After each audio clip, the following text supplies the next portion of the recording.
shaking like a leaf in a storm. In this, I picked up the breast pump, waving it mockingly. You prepared thoroughly. Once Chloe gives birth, you plan to bring the babies home, claim we adopted them, and then play the role of the gentle mother, using this to pretend you're nursing. No, it's not like that. Olivia finally broke. She lunged forward, trying to hug my legs, but I dodged her in disgust. She fell to the floor, sobbing uncontrollably. Ethan, I was wrong. Please forgive me. Don't divorce me. Okay, I can have them. I'm willing to carry your child now. We can stop the arrangement with Chloe. We'll have our own. Watching her humble herself into the dust, I felt no softness. There is no grief greater than the death of hope. When the dam of trust is destroyed by lies, only ruins remain. Olivia, do you know what disgusted me the most? I squatted down to eye level with her, enunciating every word. It's your self-righteous, child-free theory. You did not want kids. You just didn't want to bear the hardship yourself. So, you treated your best friend as a breeding vessel, and me as a fool who provides a seed. You are too selfish. Enough. I stood up, straightening my suit jacket, returning to my usual calm and restraint. The lawyer's letter will be sent to your office tomorrow. This apartment is in my name. Move out as soon as possible. For the sake of the years we spent together financially, I won't shortchange you. With that, I opened the door without looking back and walked out of home I once considered my entire world. The door slammed shut with a heavy thud behind me, cutting off Olivia's gut-wrenching cries. I leaned against the cold wall of the hallway, exhaling a long breath. 8 years of marriage, like a carefully choreographed play, had finally ended, and I was just a pathetic clown who had only now realized his role. The divorce proceedings were more difficult than I imagined. Olivia refused to sign. No matter how generous the settlement terms my lawyer proposed, she had only one response. I won't divorce. She began calling and texting me frantically. The content was invariably confessions of regret and begging. After I blocked her number, she started waiting downstairs in my office building. She wore her sharp professional suits, but her makeup was ruined by tears, looking like a wandering spirit. My colleagues' eyes changed when they looked at me, filled with a mix of sympathy and judgment. In their eyes, I was the heartless man abandoning his devoted wife. Exhausted, I took a leave of absence and retreated to my parents' house in the suburbs. My parents had long been cold toward me because of my unfilled refusal to have children. When I brought up the divorce, they actually seemed relieved. Good riddance. My mother piled food on my plate, her tone triumphant. I never liked that Olivia, strutting around, acting important with her career, but can't even produce an egg. What kind of woman is that? Son, listen to your mother. Once you're clean of this, I'll introduce you to someone nice. I guarantee you'll be holding a fat baby boy within a year. My father smoked silently nearby. Finally, he crushed a cigarette and said gravely, Ethan, about the children. Think it through yourself. But regarding Olivia, don't be too ruthless. You were husband and wife after all. I smiled bitterly. Think it through? I had. Thought it through long ago. My love for Olivia had been worn down by day after day of coldness and arguments. And the moment her carefully planned surrogacy scam was exposed, it turned to ash. I even began to doubt if we ever had love between us. Or was I, from the very beginning, just a suitable, controllable partner in her life plan? During that time, Chloe became my only emotional outlet. She texted me every day asking how I was carefully comforting me. Her messages were filled with concern for my physical and mental state. Ethan, don't be too sad. Leave. She just loved you too much and used the wrong method. Don't blame her. The doctor says the babies are very healthy. I'm eating well every day. Don't worry. I did a 4D ultrasound today. They're so cute. One looks like you. One looks like Liv. I took photos. Do you want to see? Looking at the blurry ultrasound image, a complex emotion surged in my heart. Those were my children coming into this world in a way I never expected. I had anticipation and guilt toward them, but the joy of becoming a father was missing. I felt equally guilty toward Chloe. She was Olivia's best friend, dragged into our marital mess. becoming the most innocent victim. I asked Chloe to meet at a quiet coffee shop. She wore a loose maternity dress, her belly clearly showing. Her face held a trace of pregnancy puffiness, but her eyes remained clear. "Ethan," she smiled nervously when she saw me. "Thank you for everything." I pushed a bank card across the table. "There's $150,000 in this account. I know it doesn't make up for anything, but it's a token of my gratitude. After the children are born, I'll give you another sum, enough to keep you comfortable for the rest of your life. I will take responsibility for raising the children." Chloe froze. She didn't touch the card. Instead, her eyes re-eamed. "Ethan, I'm not doing this for money," she whispered. "I did it for Liv. She said this was the only way to save your marriage. She said you actually wanted kids badly, but you held back for her sake. She said every time she saw you play with relatives' kids, your eyes were full of envy. She said your relationship with your parents was getting worse because of this. She said she felt like a sinner driving you crazy." Every word Chloe spoke was like a heavy hammer striking my heart. I had always thought it was Olivia, who didn't want children. Turns out she knew everything. She knew my longing, my forbearance, my pain. But she chose the most extreme, hurtful way. Why didn't she just tell me? My throat felt dry, my voice raspy. Chloe shook her head, her face full of pity. "I don't know." She said she didn't dare. She was afraid if you knew the truth, you'd think she was damaged goods, that you'd leave her. So she decided to become a liar instead. I laughed self-deprecatingly. What is this? Some kind of dark comedy? That conversation deepened my resentment toward Olivia. She hadn't just deceived me. She had exploited her best friend. Before the second court hearing, my lawyer handed me a new file. "Mr. Cole, this is what we found.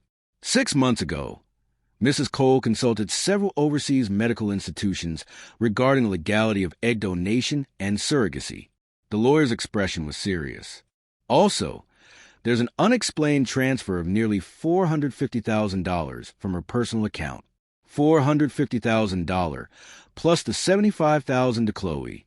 That was over $500,000. Even for a senior architect, moving that much cash in a short time wasn't easy. A terrible thought flashed through my mind. I asked the lawyer to pause all litigation, then use a burner number to call the phone I once knew by heart. It rang for a long time before being answered. Olivia's voice came through thick with nasal congestion and exhaustion. "Hello, it's me." There was a long silence on the other end. Finally, she spoke in a pleading tone. "Ethan, are you willing to see me? Tomorrow morning at 10 o'clock, meet me on the steps of the courthouse." I said, "Bring all your ID." She seemed confused. "To do what?" "To sign the papers." I said coldly, "If you want to keep a shred of dignity, let's get this over with." I hung up immediately. The next day, I arrived at the courthouse on time. Olivia was already there. She was wearing a white dress, the same style she wore on our first date. She had lost a lot of weight. Her chin was sharp, making her eyes look enormous, but they lacked their former sparkle, holding only ash and silence. Seeing me, she forced a smile that was uglier than crying.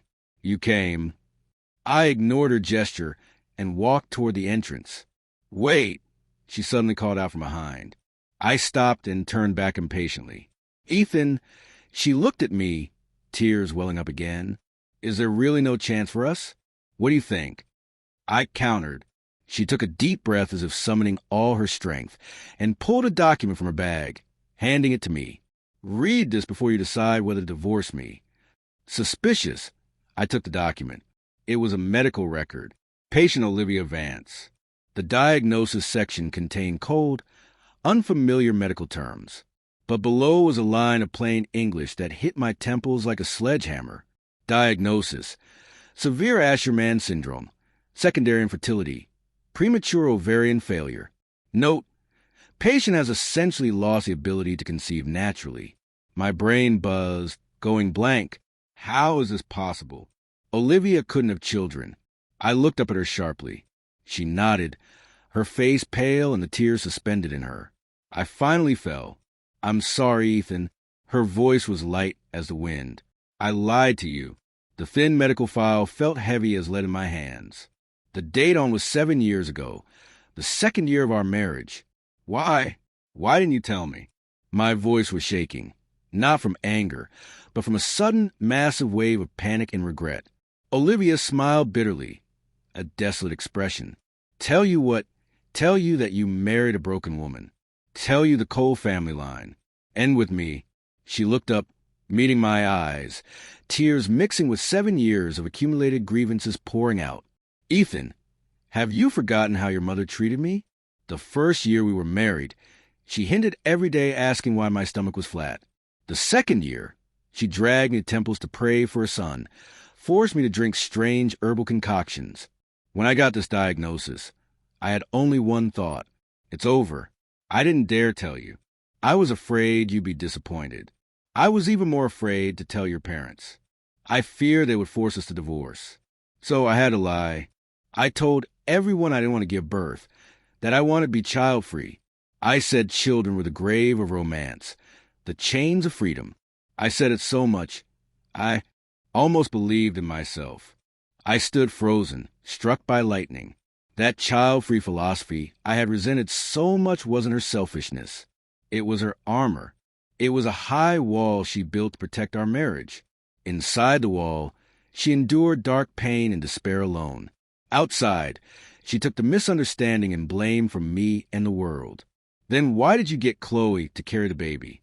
My heart hurt, so much I could barely breathe. Do you know how humiliating this is for me?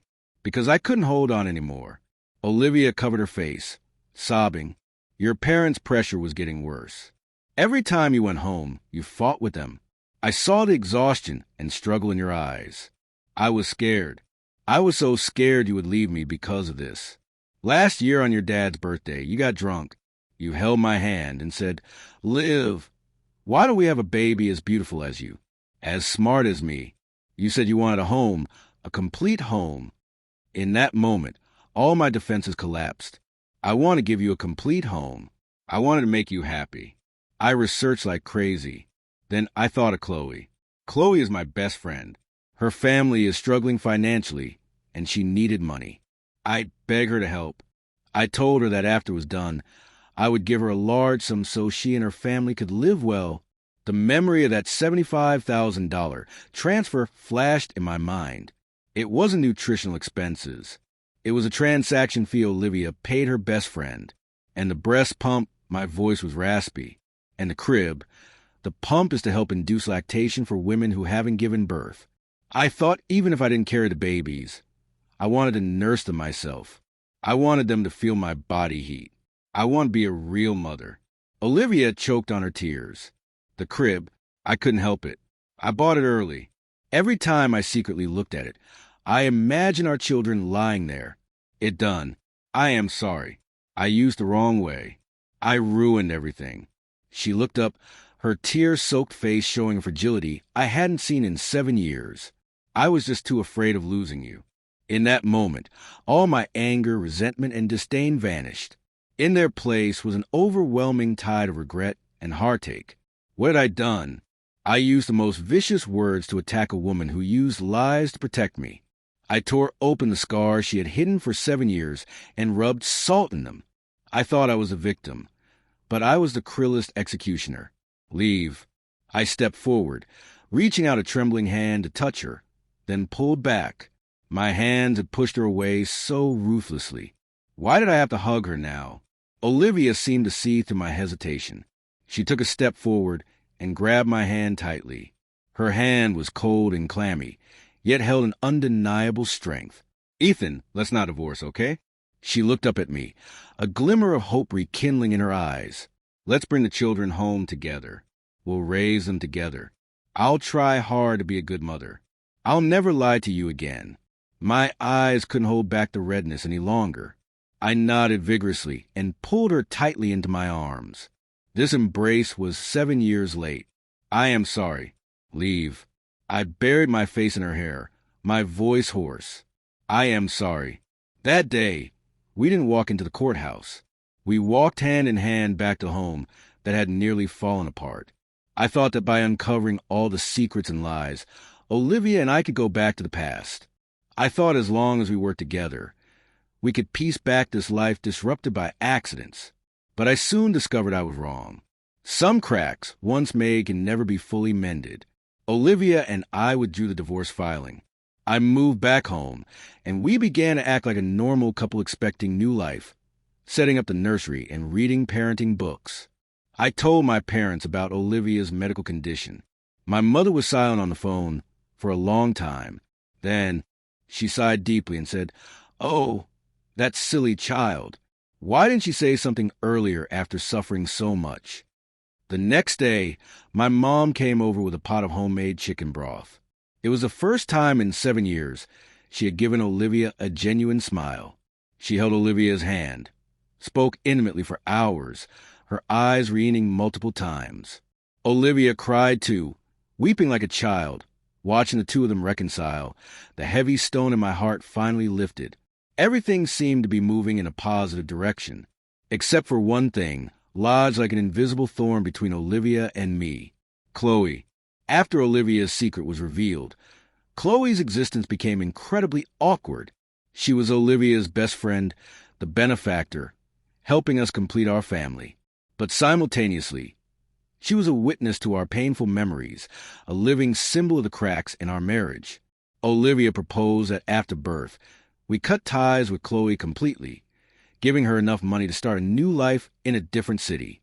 "It's better for her and for us," Olivia said, her eyes shifting away. I agreed. I didn't want to see Chloe anymore. Seeing her reminded me of my own stupidity and cruelty and the hurt I caused Olivia. However, as Chloe's due date approached, things started to feel wrong. First, it was the money.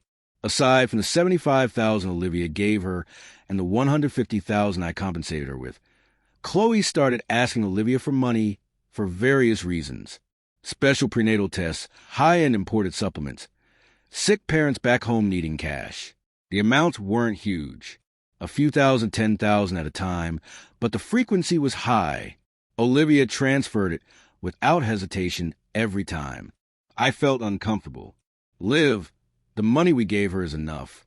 Is she being a little too greedy?" Olivia defended her. "She's a single woman carrying twins.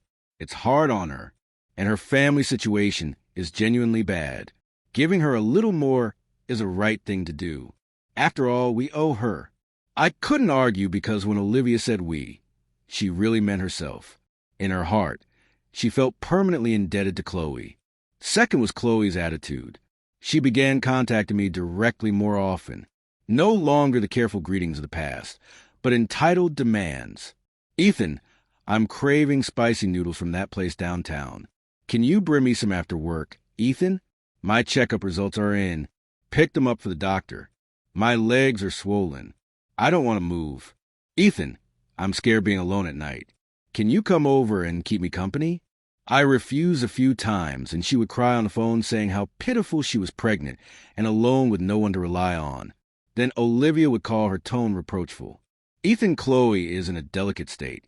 Her emotions are unstable. Just bear with it. She's sacrificing so much for us. What's wrong with satisfying a few small requests?" I had no defense. I felt like I was trapped in a bizarre loop. Olivia, out of guilt, had no boundaries with Chloe. And I, out of guilt toward Olivia, had to tolerate Chloe.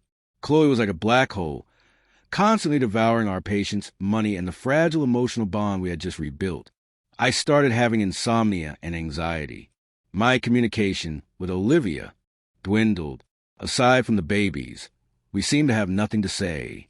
The atmosphere home returned to the cold repression of the pre-divorce days. Until one night, I came home late from overtime and found Olivia missing. I called her. She answered after a long delay, sounding panicked, saying she was at the office handling an urgent project and would be back soon.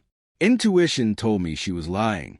I opened my laptop and logged into our car's GPS system, the red that was parked stationary in the underground garage of Chloe's apartment complex.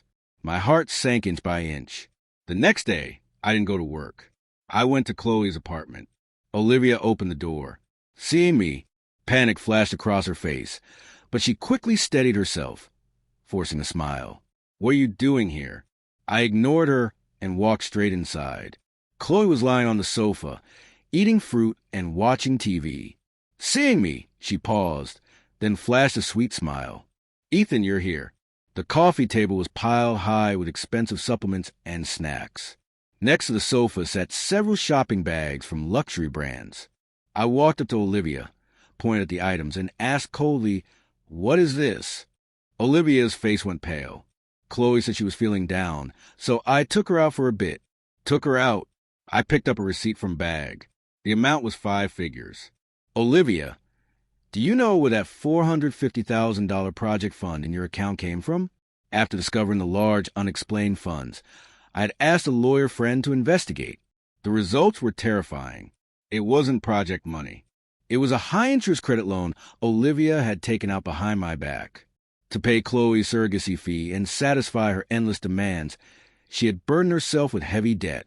Olivia's lips trembled, unable to speak. "Ethan, don't blame Liv." Chloe sat up, walked slowly to Olivia, and affectionately linked arms with her. "These are things I wanted," Liv said. "As long as I give birth safely, she'd give me anything." As she spoke, she deliberately thrust out her high, rounded belly, looking at me with a mix of gloating and provocation. In that moment, a terrible thought seized my heart like a viper. I stared at Chloe's face, then at the guilt-ridden Olivia. I finally understood this wasn't a simple surrogacy transaction. This was a carefully orchestrated conspiracy targeting Olivia and me. And the mastermind was a person we thought was the most innocent and pitiable, Chloe. "You knew all along Olivia couldn't conceive, didn't you?" I looked at Chloe, my voice cold enough to freeze the air. The smile on Chloe's face stiffened, but she quickly recovered. She blinked innocently. "Ethan, what are you talking about? How would I know? Liv begged me. That's why I agreed to help." "Really?" I sneered. I pulled a small USB drive from my pocket and plugged it into the living room TV. The screen lit up playing a video. In a video, Chloe was talking to a man in a cafe. I recognized the man. He was a fertility specialist Olivia had consulted. Because that consultation fee had bothered me, I hired a private investigator to look into him. The result was shocking. The doctor was Chloe's distant cousin. In a video, Chloe's voice came through clearly. "Cousin, thanks for this." That fake medical report was flawless. Olivia, that idiot, cried, her eyes out when she saw it. She believes every word. And Ethan, he must be dying of guilt now, thinking he wronged Olivia. He'll only treat her better from now on. Once I have the kids, Olivia will give me a huge payout to leave. Then I'll say the babies can't be without their birth mother and refuse to go. Ethan will be guilty. Olivia will be soft-hearted. They won't be able to do anything. I can move into their house legitimately. Once I'm in, how can that sickly Olivia compete with me? Ethan will be mine sooner or later. By then, the kids, the man, the money, it'll all be mine. The video ended. The living room fell into a deathly silence. Olivia looked like her bones had been removed. She slumped to the floor. She stared at Chloe in disbelief. The face she once trusted implicitly now radiated only shock and bone-chilling cold. "Chloe, you..." Her voice shook uncontrollably. "Why?" Chloe's face turned from red to white, then to a sickly green. She knew it was over. The mask was torn to shreds. She dropped the pretense, her face twisting into an expression of malice and madness. "Why?" she shrieked, pointing at Olivia. "You have the nerve to ask me why. Olivia, since college, everyone only ever saw you. You had a rich family. You were pretty. You had good grades. All the guys chased you. And me? I lived in your shadow like a pathetic psychic. I liked Ethan. I liked him since freshman year. But he only had eyes for you. I could only stay by his side as a best friend. Watching you date, watching you marry. Do you know how painful that was? You had everything, yet you weren't satisfied. You could have had kids, but you selfishly chose to be child-free. You don't deserve Ethan. You don't deserve happiness. So, when I overheard you complaining to your mom on the phone about her pressuring you for grandkids, I knew my chance had come. A twisted, triumphant smile spread across Chloe's face. I told you there's a disease called Asherman syndrome that causes infertility. I made you look it up online until you were terrified. Then I introduced you to my miracle doctor cousin and had him write a fake diagnosis, making you believe you were a barren waste. Then I pretended to be loyal and offered to carry the baby. I knew you'd agree because you're kind and because you're stupid. Olivia, you were so easy to trick. I said a few words and you handed over your husband, your money, your future. My plan was perfect. Chloe glared venomously at me. I didn't expect it to be ruined by you. Ethan, why did you have to investigate? Why couldn't you just be a fool and stay in the dark? I looked at this deranged woman and felt nauseous. But what showed me more was Olivia collapsed on the floor.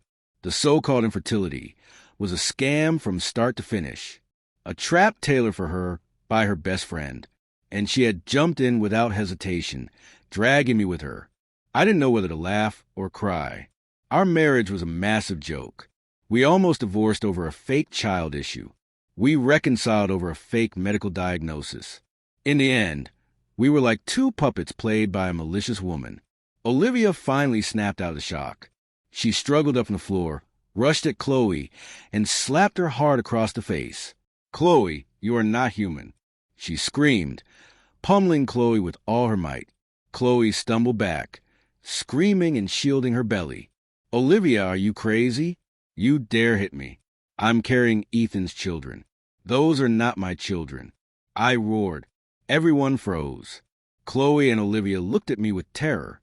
I pulled another document from my briefcase and slammed it into Chloe's face. It was a paternity test. When Chloe had her amniocentesis, I had used a contact at the hospital to secretly obtain a sample and compare it with my DNA. The result line stated clearly, probability of paternity 0%. Excluded. Chloe, I said to her pale face, enunciating clearly, who is the father of the bastards in your belly? Chloe was struck dumb. She stared at the report, lips trembling, unable to form a word. The last trace of color vanished from her face.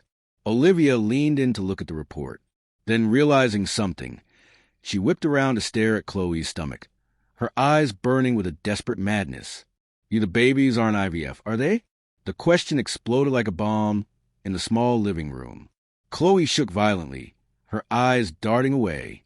I'd already pieced together the filthy truth. The surrogacy was a lie from the start. Chloe never did IVF. She took Olivia's money and slept with her lover.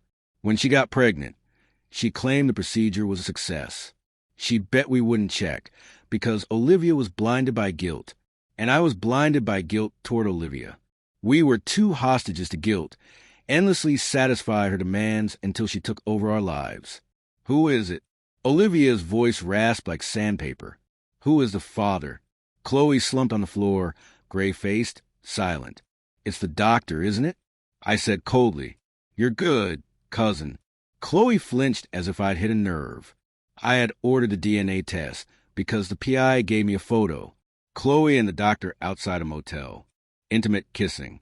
I looked at Chloe, realizing her malice and greed exceeded my imagination. Not only did she want to scam our money and steal my family, but she also wanted my wife and me to raise her and her lover's children for life. What humiliation, animal. Olivia let out a piercing scream. She lunged again, this time targeting Chloe's stomach. I'll kill you. I'll kill you. I'll kill those bastards. Olivia had snapped. Ah! Chloe screamed in terror, desperately protecting her belly. I rushed forward, grabbing Olivia from behind in a tight bear hug. Leave. Calm down. It's not worth it for scum like her. Let go of me, Ethan. Let go. Olivia struggled wildly in my arms, her nails digging deep into my arm. I want to kill her. The scene was chaos. Suddenly, the door was kicked open. Several uniformed police officers rushed in. The lead officer shouted, "Police, don't move." We all froze. Behind the police stood my lawyer. He nodded at me, then pointed at Chloe and the doctor cousin, who had appeared at the doorway looking panicked. Officers, that's them. We suspect them of fraud. The amount is substantial. Before coming to Chloe's, I had called the police. I had made 2 copies of the USB drive, one for confrontation, one for the authorities. Chloe and her doctor cousin were quickly taken away. Before leaving, Chloe looked at Olivia and me with pure venom, a look that said she would haunt us from hell. The living room finally returned to silence. Only Olivia and I remained, standing like statues with hollowed-out souls. The conspiracy, the lies, everything had settled, but the massive rift between us caused by suspicion, deception, and betrayal could no longer be healed. Sunlight streamed through the window, the air just like our marriage. After surviving this catastrophe, every ugly detail was exposed. Ethan Olivia spoke first. Her voice was light, airy, as if waking from a nightmare. We should still get a divorce. I looked at her silent. She smiled miserably, tears falling again. You see, after going such a big circle, we're back to where we started. Yes, back to the start. But some things had changed forever. You're infertile, are you? I asked. Olivia nodded, then shook her head. Fickly, no. But my heart is sick. She looked at me, eyes full of exhaustion and sorrow. Etten, I am sorry. I shouldn't have fabricated the child-free lie to deceive you just because of my cowardice and fear. If I had been honest from the beginning that I was afraid of childbirth, afraid of losing myself, maybe we wouldn't have reached this point, and I shouldn't have given up on myself and fallen into Chloe's trap the moment I thought I might be infertile. I was so stupid. I pinned all hope on someone else, forgetting to ask you what you really wanted. I looked at her, my heart feeling like it was being sliced open. Liv, I was wrong, too. I shouldn't have transferred my parents' pressure onto you. I shouldn't have only seen my own grievances when you needed me most, attacking you with the most hurtful words. I shouldn't have failed to give you even basic trust. We dissected our mistakes honestly, like 2 children who had done wrong, but apologies couldn't buy forgiveness, and repentance couldn't undo the damage. We were both tired. This 8-year marriage felt like a cruel endurance test that had exhausted all our passion and strength. Chloe and her cousin were prosecuted for fraud. Because the amount was huge and the circumstances malicious, they faced severe legal punishment. As for the children in Chloe's womb, since we had no biological connection to them, they naturally had nothing to do with us. My divorce from Olivia went incredibly smoothly. No arguments, no to-go-for. We divided the assets calmly and signed the papers calmly. The day we walked out of the courthouse, the weather was beautiful. The sun was brilliant, the sky azure. Olivia smiled at me. It was the first and last genuine smile she gave me after the divorce. Ethan, I wish you happiness, she said. Find a good girl who can give you children. Forget me. You too, I said. Focus on your career. The houses you design are the most beautiful in the world. We waved goodbye like old friends. I watched her figure in the white dress walk further away into the crowd until she disappeared, just like she had walked into my life, wearing that same dress all those years ago. I didn't remarry, nor did I go looking for a good girl to have children. Having been through all of this, I finally understood that children are not a necessity of marriage, nor the yardstick of happiness. Love and trust are, unfortunately, I understood it too late. 1 year later, on a business trip to another city, I saw Olivia again at a top-tier architectural design forum. She was a guest speaker. She had cut her hair into a sharp bob and wore a tailored black suit. Confident, composed, radiant. She spoke about her design philosophy, the relationship between architecture and humanity, her eyes shining with a light I had never seen before. The light of a dream, realized. In that moment, I suddenly realized something. Perhaps being child-free was never a lie. That was her deepest, truest choice. She had only wavered because of family, love, and societal expectations. And I, as her closest partner, had never truly understood or supported her. After the speech, a reporter asked, "Ms. Vance, you are so successful, yet you seem to be single. How do you view marriage and family?" Olivia held the microphone and smiled faintly. Marriage and family are just options in life, not requirements. I define my own life. Thunderous applause erupted from the audience. I stood in the crowd, clapping horror, my eyes growing misty.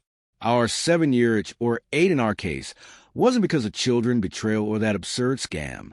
It was because from the very beginning, we never truly saw each other. Later, I heard Olivia start her own studio, swept all domestic and international awards, and became an industry legend. She never remarried and had no children. She poured all her love and passion into her architecture. I was happy for her. Yet, in the dead of night, I felt a deep regret for our lost 8 years. I still had that 4D ultrasound photo of the twins on my phone. After Chloe was exposed, I intended to delete it. But for some reason, I kept it. I don't know what I was thinking. Maybe I wanted to remind myself how close yet how far I had been to a complete family. Maybe I wanted to warn myself never to make the same mistake. Or maybe simply feel a shred of pity for those 2 little lives that had nothing to do with me, yet had it caused such a massive wave in my existence. The 7-year itch, those words like a scar that will never heal, branded onto my life. The itch came from longing. The pain came from loss. And in the end, only endless regret remains, gnawing at me through the long rest of my life.